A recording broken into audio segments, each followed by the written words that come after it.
Hello everyone. In this video, we will be revising the entire midterm research syllabus. So basically, the midterm research syllabus covers the basics about qualitative research. We will also be looking at how to critically appraise a descriptive study, a cohort, and a case control. So to begin with, first, let's look at what are all the factors that decides a qualitative research. So you have these five important things: ethnography, phenomenology, ground theory, narrative, and case study. So a question might be asked based on these, asking the definition of what each of these factors are. So to begin with, ethnography is something related to the cultural group you are choosing for your qualitative research. Okay. Phenomenology is something that describes an experience or an exposure or an event that is happening in your research. Grounded theory describes a theory that you are proposing in your research. Narrative is based on an individual person, his or her ideas for the research. And finally, case study is a proposal based on the case or the participants that you are studying in your research. So these are all the five factors that affects qualitative research. Now, before we look more into it, there are three steps in forms of qualitative health examination. Okay, these are the three steps. Just for the sake of questions, they might ask these three steps. First step is feeling, second step is seeing, and third step is listening. So once again, for the factors that are involved in qualitative research, they might ask it based on the definition. For example, they might give a question like, which factor or which part of qualitative research is associated with experience or events that happen in your research. So obviously you should go ahead for phenomenology. We'll also be looking at how to identify phenomenons in phenomenology. Now, there's another question based approach here, a concept. All these five things, ethnography, phenomenology, ground theory, narrative, and case, they all differ from each other with respect to two aspects. First is your purpose or the usability, and second is the time. So again, there might be an MCQ. There might be both of the above, none of the above. One of the option might be purpose, the other might be time. So obviously, you have to go ahead with both of the above. Okay, all of these differ from each other with respect to purpose and time. Okay. Now, a clinical question. Research always starts with a proper clinical question, right? So there are five ways to look at it, and for all these five ways, there are certain types of standard research that we can conduct. So for the etiology, if your clinical question is based on the etiology, then you can conduct RCT, which is randomized control trial, or you can conduct cohort study. If your clinical question is based on therapy, you can again conduct RCT, you can conduct systematic review or meta-analysis. Since this has meta-analysis, then this is a thing we have to look into. They might ask this as a question. If your study is related to prognosis, the clinical question is related to prognosis, then you can conduct a cohort study or a long survey. If your clinical question is related to diagnosis, you can conduct a cohort or a case control. And finally, if it is cost effective and you are questioning the cost effectiveness, you can conduct an economic analysis. So make sure you memorize all these for the respective type of clinical question. Okay, now as I said, let's look at how to identify a phenomenology. Let's say we'll take this clinical question as an example. What is the experience of motherhood for female soldiers deployed to Afghanistan who have children between the ages of 1 and 3 at home? Okay, so in this, what is the experience? The experience here is your motherhood, right? Motherhood, what do the female soldiers experience as mothers? So that is the experiences. Remember, phenomenology is the experience or an event that is happening. So here the phenomenon is motherhood. So let's take another example. How do high school teachers use intuition in making classroom management decisions during high risk incidents? So what is the phenomenon here? The phenomenon here is intuition, because they asked what is the intuition of high school teachers to make in making classroom management, right? So again, the event here is intuition, or the experience here is intuition. So any type of research question you see, look for what is the event or the experience that is happening in the clinical question, and that will be your phenomenon. So directly they might give you a question like this, and they might give four options, and they might ask which one of the following is the correct phenomenon of the research question. Okay, now again about ethnography, there are two types. First type is realist ethnography, second type is critical. Okay, as I said, again, this is just a revision. Most of it might not make sense, just study it for the sake of exams. Realist is used by cultural anthropologists.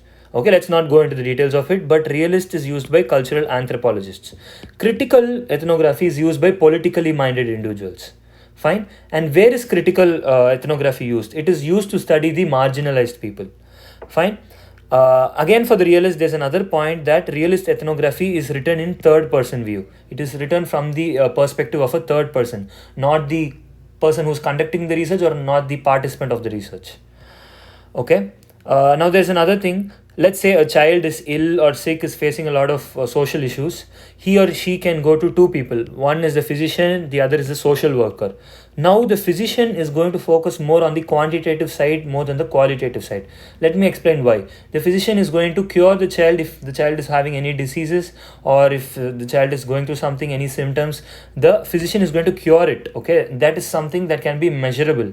But a social worker is going to identify the root cause of why all of this is happening. He's going to ask about the history, he's going to ask about what has happened to the child till now, the social history, and all of those things. So social workers concentrate more of the qualitative side, physicians concentrate more on the quantitative side.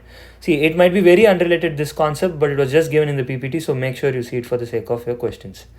Now similarities, those 5 factors are there, right? In that, ethnography and your phenomenology has these 3 similarities. To look at these factors, you have to get out of your comfort zone. That is the first similarity. Second is this can lead to self-transformation and conversion. And finally, this is looked at from the viewpoint of a social group. Okay, so the similarities between E and P, that is ethnography and phenomenology, are these 3. And out of all these, which takes a lot of time to perform, which takes a lot of time to assess, that would be your ethnography. Now, what about grounded theory, G? Grounded theory is the one that requires large number of participants. So there might be direct questions like which of the following requires a long time to assess. So that will be ethnography. Which of the following requires large number of participants? That would be ground theory. Okay. Another fact that you should remember, which cannot make sense to a lot of us, is that ground theory, the data collection for ground theory is done through open and axial coding. So you see the word open and axial coding, it is related to your ground theory.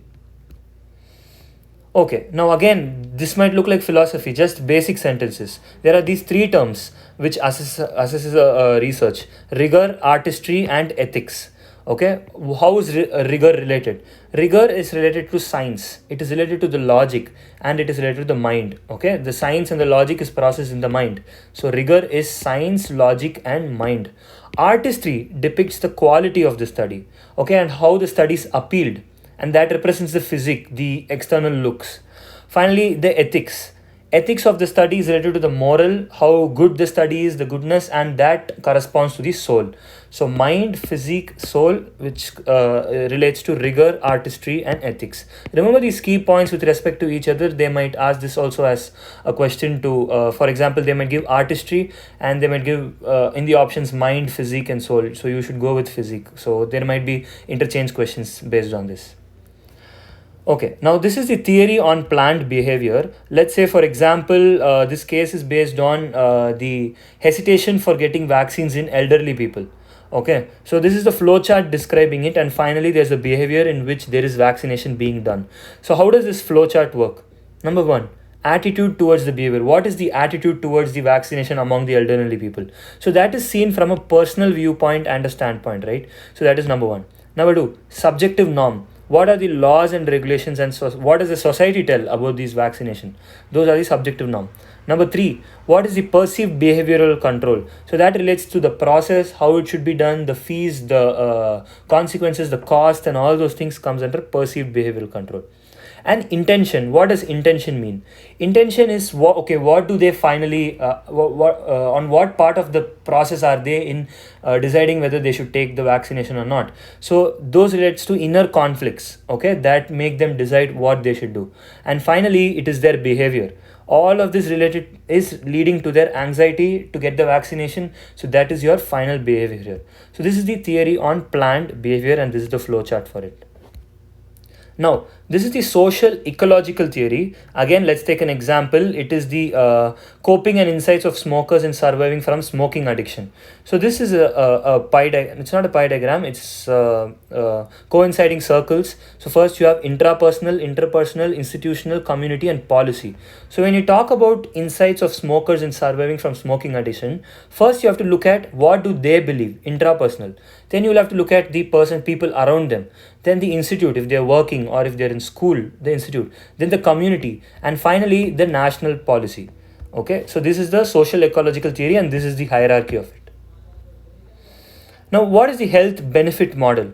Okay, the health benefit model in the previous midterm examination, direct questions came from this. So basically, what they asked is perceived severity. What is it related to?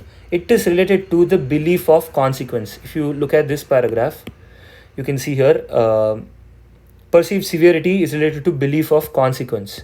So consequence, right? Similarly, perceived susceptibility is related to the threat to sickness or disease.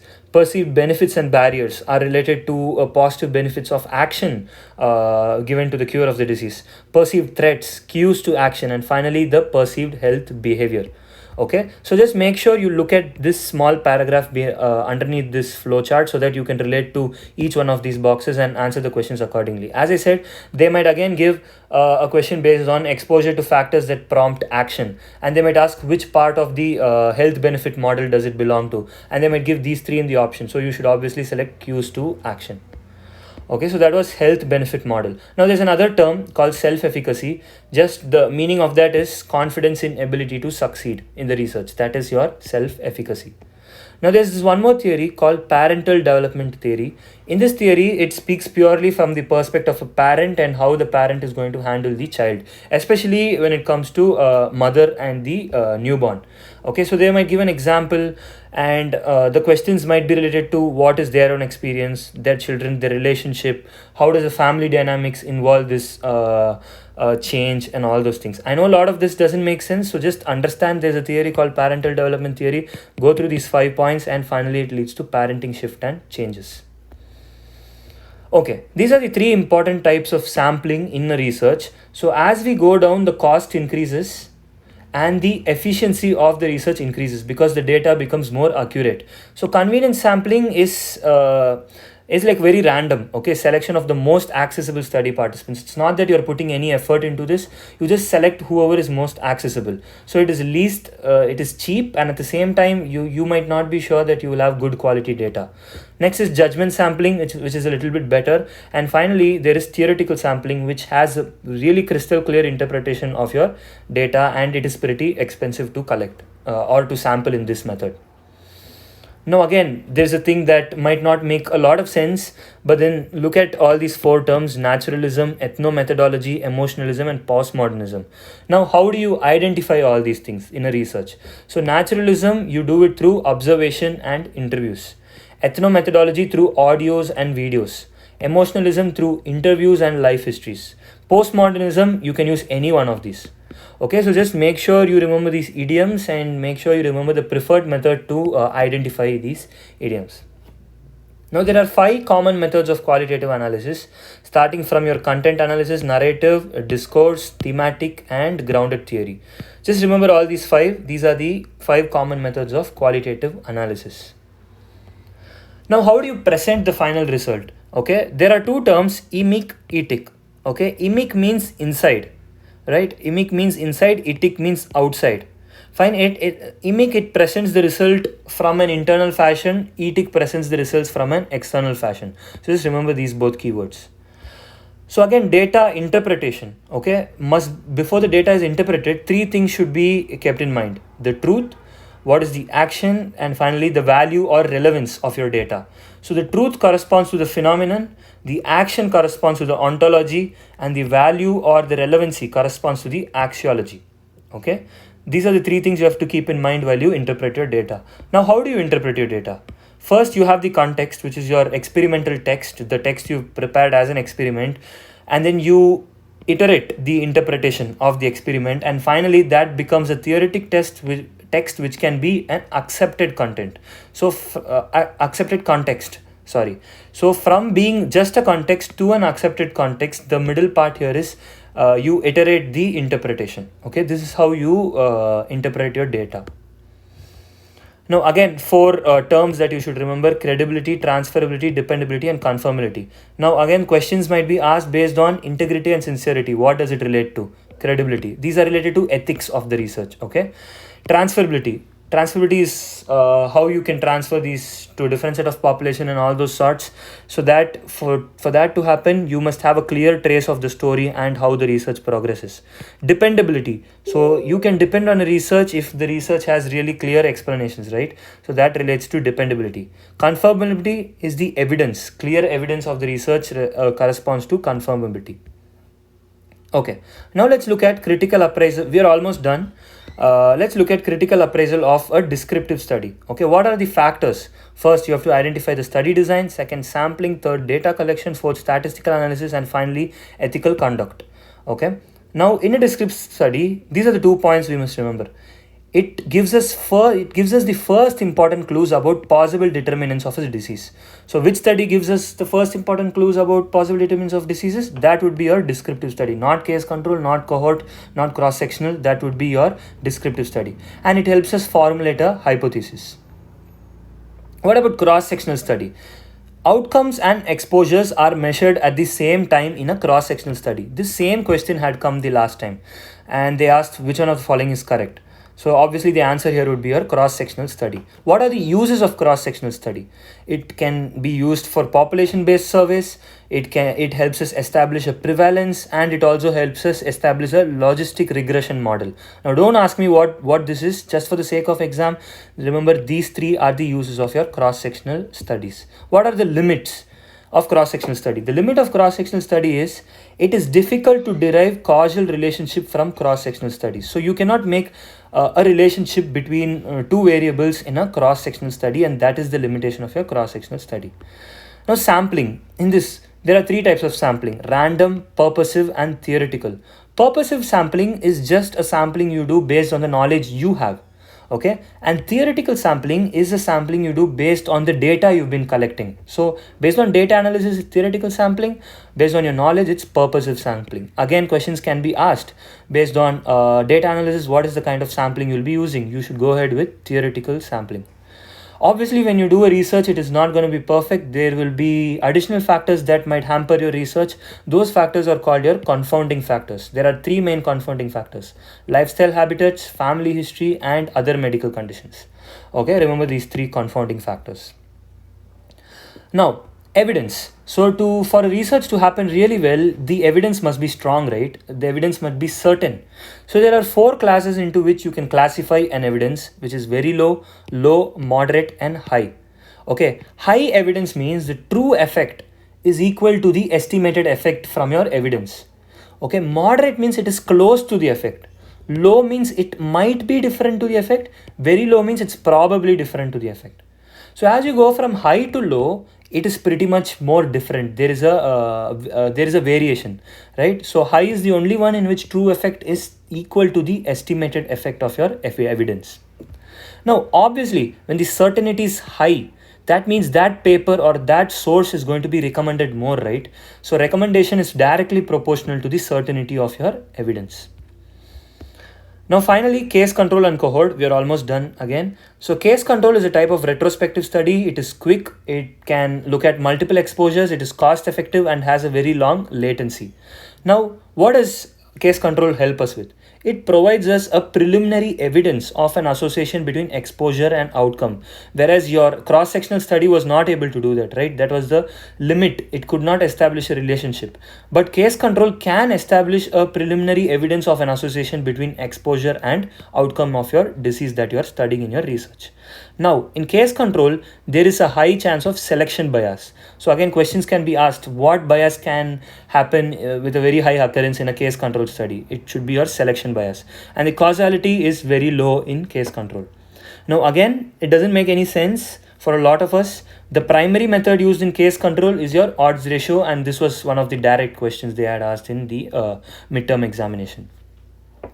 Now, cohort study. Cohort studies, it's an observational study. It can be prospective or retrospective, and usually cohort studies are used in epidemiologies. Again, this was a question asked in the midterm examination. Cohort studies are mostly used in epidemiological studies. Now again, what is the use? It helps us establish a Cox-Profazard regression model. Okay, again, don't ask me what that is, but just understand that the use or the advantage of cohort study is it can help us establish a Cox-Profazard regression model. Now, the final concept of this video is they asked a lot of questions based out of this 5 to 6 questions, is to simply understand what IRR, HR and confidence interval is. Okay, IRR is the incidence risk ratio, HR is the hazard ratio, CI is your confidence interval, usually which is 95%. Fine. Now there are 3 conditions here. All these 3 conditions involves around IRR divided by HRR. Okay, and IRR divided by HRR greater than 1. If it is greater than 1, the value, and if the confidence interval does not include 1, that means there is an increased risk of disease. So just remember, greater than 1, increased risk of disease, does not include 1. Less than 1, decreased risk, does not include 1 again. But here comes the difference. If IRR is IRR divided by HR is almost equal to 1, confidence interval will include 1. Okay, that means there is no association between the risk and action here in the disease. There is no association between the risk and action in your disease. Now let's look at an example. Research based on regular exercise and its effect on heart disease. Okay, this is the example they've given, and they've given the ratio greater than 1, and they've also given that the confidence interval does not include 1. So greater than 1 does not include 1 means there is an increased risk. So that means increased risk of developing heart disease even with regular exercise. Okay, so that is how you solve these type of questions. Make sure you look at these ratios, the greater less than sign value again properly. Again, easy to remember. Greater means increased risk, lesser means decreased risk, almost 1 means no association. But remember, for almost 1 the confidence interval includes 1, but for greater than or lesser than it does not include 1. Okay, they might give direct examples like this, many examples, and they might ask you if there is no association, or if there is increased risk, or if there is decreased risk. Okay, so that ends the midterm revision part. I hope this video really helped. Thank you.